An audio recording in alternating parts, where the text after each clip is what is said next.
Good evening. I'm Jeff Polman, the author of Red Jacarandas, which will be released on January 11th. It is 3 weird tales of Los Angeles, 2 screenplays wrapped around a short novel, and tonight is going to be the first of 3 pre-readings, one for each story in the book.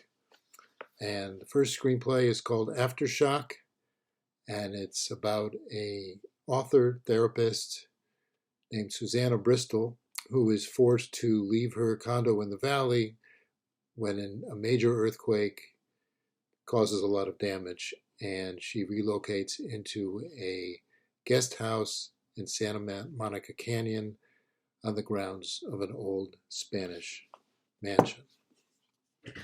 So in this scene, it's after the earthquake, a day or two after the earthquake, and she's driving through the canyon and stops at a tavern called the Sorry Man Tavern.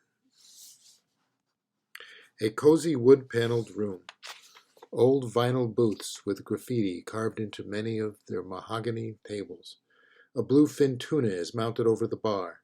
Coconut shells in each open window rattled in the ocean breeze. Except for an old drunk snoring beside his half-empty beer glass at the bar, the place is empty.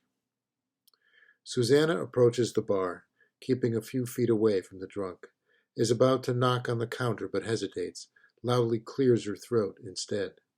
A door to a back room swings open and a chubby, gray-bearded bartender appears, toting a carton of liquor, flashes a smile when he sees her. "Howdy, what can I get you?" "I don't know. Too early in the day for a glass of good Zinfandel?" "What's too early?" He pulls down a wine glass. Susanna glances around. "So no damage here, huh?" "Find out for sure when the inspector comes. Far as I know, only lost 1 case of Glenlivet. Now that's a tragedy." "You should see Montana Avenue." "I did. Damn thing hopped around town like a goofy grasshopper. Got a bunch of friends who didn't even lose a salt shaker." He slides over her wine on a napkin. She takes a stool at the bar and enjoys the breeze on her face, the sound of the coconut shells. Takes a large sip of wine, then sees her sleepless reflection in wrinkled sweats in the mirror behind the bar and looks back down at her glass. Gets a sudden eerie feeling, as if someone was watching her. She pivots on her stool. A young man sits in a shadowy corner booth, without a drink in front of him. His eyes are fixed on hers. He wears tight jeans with the cuffs rolled up and a rumpled white denim shirt. His longish brown hair is swept back off his tan forehead with some kind of gel. He's killer handsome, but there's a deep, alluring sadness about him. Susanna takes in his stare for a good 3 seconds, then quickly turns back around, has a much larger sip of wine. Under her breath, "Keep dreaming, Susanna." The bartender ducks into the back room again.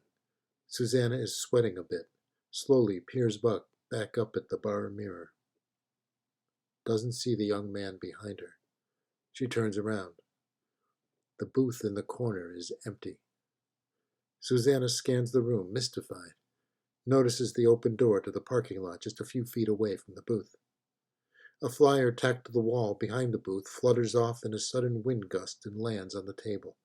Susanna stands with her wine glass and walks over to the booth to glance out at the empty parking lot and hang the flyer back up. It reads, "For rent, quiet guest house, 849 L Mesa. Contact Burton Realty." She's curious, tacks the flyer back on the wall, then snaps a phone picture of it. So next week I will be reading from the book in the center, the novel in the center of the book called One Eye Open. Again, January 11th is the publication date, and it's available now on Amazon for pre-orders. Okay, we'll see you again next week.